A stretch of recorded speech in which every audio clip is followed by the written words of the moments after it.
Magandang araw ho sa inyong lahat mga kapatid. Ako po si JDB, ang inyong abang lingkod. Pag-usapan naman natin ngayon ang lumang passport ni Mayora, ni Alice Goo.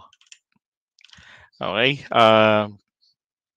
Kasi 'di ba tinatanong siya, saan siya lumaki talaga. Lumaki daw siya sa farm, baby pa lamang siya, ay inabandona na siya ng kanyang nanay, 'di ba? Ibinigay siya sa kanyang tatay at ang tatay niyang dakila siya po ay pinalaki sa loob ng farm. You Now, when it comes to to relationship dun sa mga mamamayan niya, excellent naman. Maganda naman ang trato niya. Siya nga lang daw po ang, naging mayor na naghabot ng serbisyo ng gobyerno sa kabundukan, sa mga katutubo. At kahit nga suspended, tuloy pa rin yung pagharap niya sa mga tao, yun. Ngayon, ang, inaano kasi sa kanya dito ay ang koneksyon niya sa Pogo. At siya ba, isa pang issue rito ay espiya dahil nga po sa koneksyon ng kanyang tatay. Hindi ba't meron tayong napanood kailan lang sa YouTube na nag-viral nga na ang tatay niya ay nagkaroon ng koneksyon at kung di ako nagkakamali, nahuli pa yata. Hmm. Espiya ang tatay niya ng, China na kung saan yung grupo na yun nakabase sa Hong Kong. Ngayon, ah under the law, there's a presumption na si Mayora Alice Guo ay isa pong Pilipino dahil meron siyang birth certificate. 'Di ba 'pag may birth certificate ka, ano pa ibig sabihin nun? Meron siyang Philippine passport, 'no? Legally ha, okay. Pero china-challenge po 'yan na siya ba talaga ay isang Pilipina. Kaya sabi ko nga, sabihin man natin na kung etong si Alice Guo ay, nanay niya ay yung in-check, etong si eto 'to, yung, sa bandang si Wen Yilin, 'yan. Kung eto man ang kanyang totoong nanay at ang tatay naman niya po ay si Jan Zhongguo na pareho naman niyang sinabi nang tinanong siya na, "Sino yang mga 'yan?" Ang sabi niya ay mga kasama sa farm. At dahil nga po kasi 'yan sa takot niya sa BIR. 'Di ba, sa isang interview niya. Kailangan ko pa bang sabihin 'yun? Yung interview niya with, Karen Davila, 'di ba, na kailangan ko pa bang i-disclose 'yun? Kasi yari na naman ako sa BIR. Hmm. Now, kung si Alice ay, parehong Chinese ang kanyang mga magulang at kung totoong dito siya pinanganak sa Pilipinas, bagamat hindi gano'n ang naka-indicate kasi na, talagang mula pagkabata ay dito na po ang birth certificate niya. Matanda na siya, 17 years old na yata yun, yung edad niya nung narehistro ang kanyang birth certificate, 'di ba? So, questionable. Kaya kinakailangan ngayon ng mga nagko-question na patunayan na si Alice po ay hindi po pinanganak sa Pilipinas. Kasi ang tangi na lamang kinakapitan ng nationality niya para manatili siya bilang mayora ay ang kanyang pagkakapanganak sa Pilipinas. Okay? Kung wala siyang dugong Pilipino, kung wala o 19 years old na ba o kung siya po ay, tawag dito, talagang 100% na Chinese, pero dahil pinanganak dito at ito ang pinili niyang nationality, siya po ay Pilipino. Yan po, dalawang paraan po kasi, bukod doon sa naturalization ay dugo, yung lahi talaga o dito ka pinanganak at naturalization. Now, dito kasi sa lumabas na lumang passport, ang sabi rito ni Senator Win Gatchalian, Alice Goo might be Guo Waping, who entered the Philippines on January 12, 2003 when she was 13 years old. Her real birth date is August 31, 1990, sabi ni Gatchalian. Kasi po, ito pong dakilang passport niya, na ito, hindi siya yan. Ito po, nung 13 years old.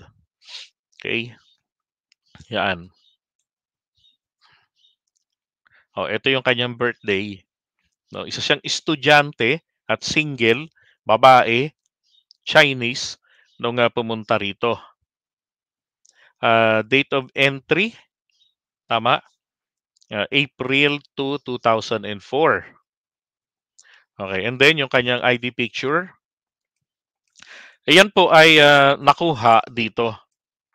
Sabi, this according to documents provided by the Board of Investments from the Guo family's application for Special Investors Resident Visa or SIRV sa at saka po sa Bureau of Immigration. So na-retrieve po nila ito. Go Haping's registered mother under SIRV is Lin Wenyi. Okay? So, dati pa naman nga talaga, hinala natin, mukhang ang nanay niya po ay si Lin Wenyi. Dahil sa maraming pagkakataon, ito pong si Lin Wenyi, hindi lang po rito sa JJ Farm, maging sa ibang negosyo nila, ay owner si Lin Wenyi. At wala nang ibang Wen, dyan po, Wenyi, o Wen, dito po sa kanila. Maging rito po, sa isinabmit. Asa na yun? Eto, wala na. 'Di ba? Yan lang. Ito yung iba't ibang addresses po nila, Bulacan, Valenzuela, ah, puro ito po yung mga tao. No, si Alice, si Simen, Sheila, si yung tatay niya, si Jiangsu, si Lin Wenyi na pareho mga Chinese. At bakit Filipino po ang nakalagay dito? Ibig bang sabihin, etong dalawang kapatid ni Alice, dito rin pinanganak. Hindi ko lang alam kung saang farm nagsilaki. Di ba? Ngayon, dahil nga po doon, so naalala ko itong puntahan po rito sa Red Edit.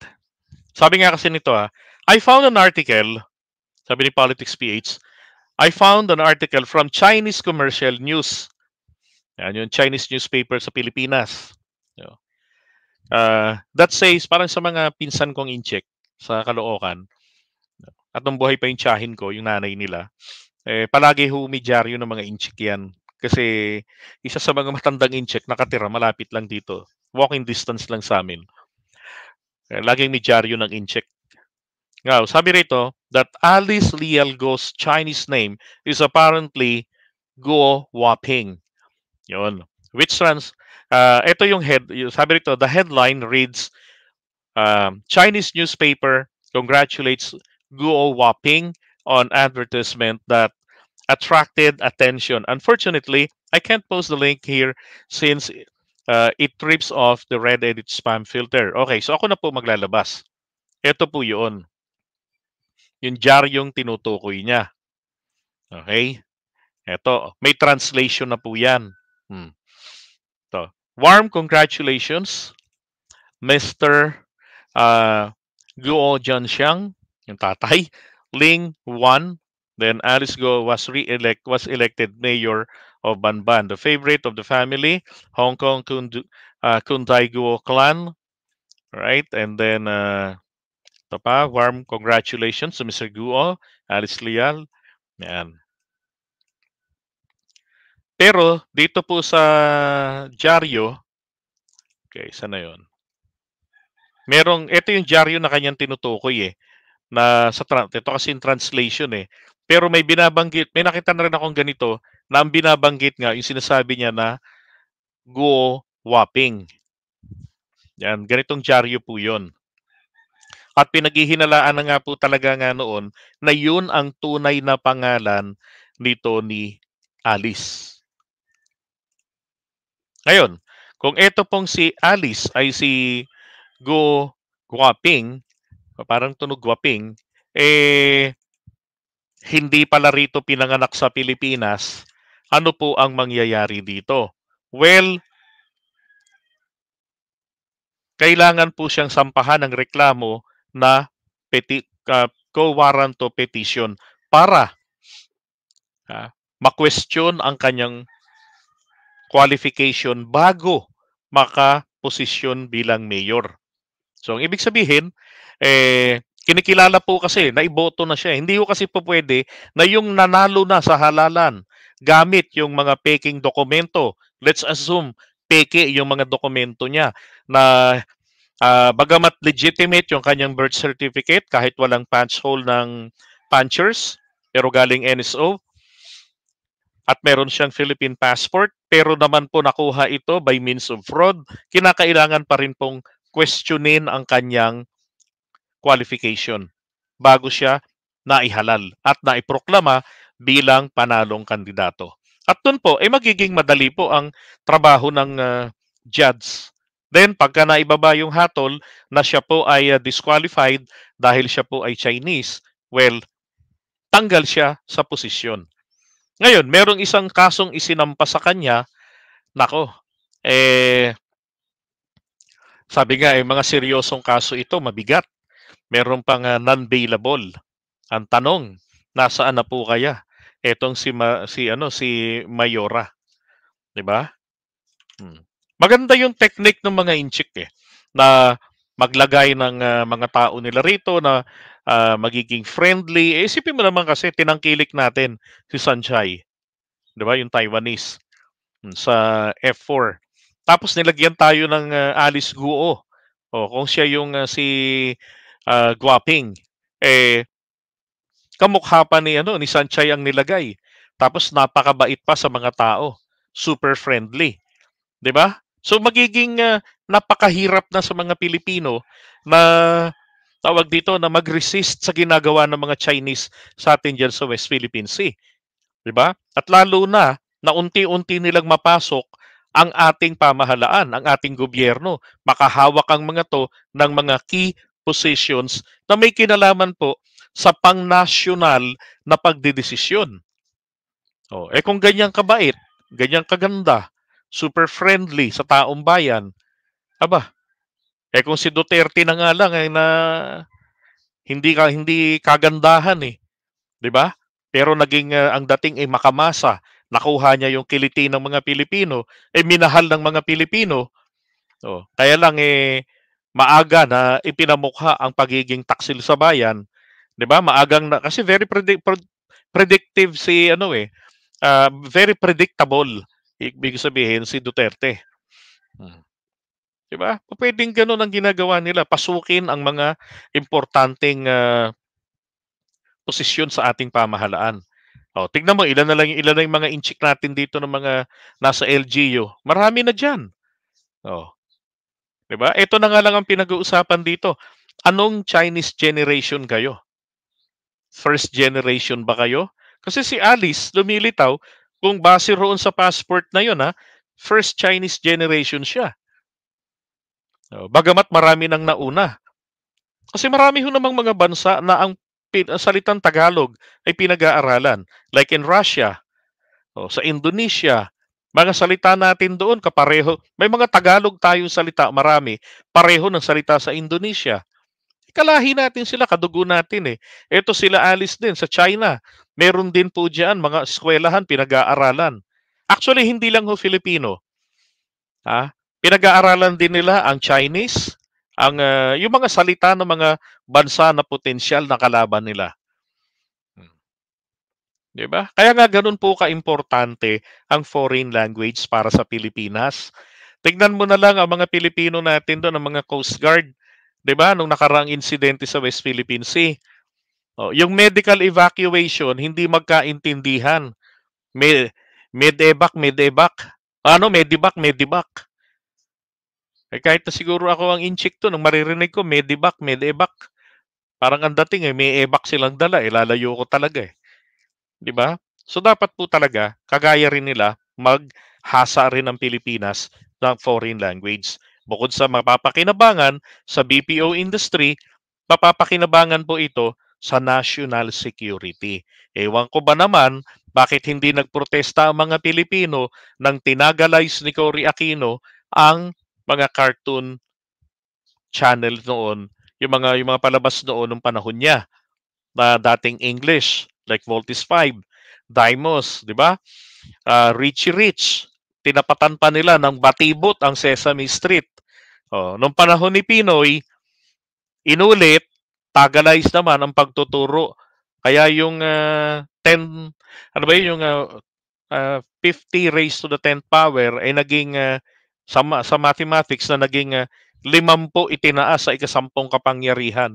O edi mabali-balentong yung teacher at yung estudyante. Hilong-hilo ang haba pa bigkasin, 'di ba?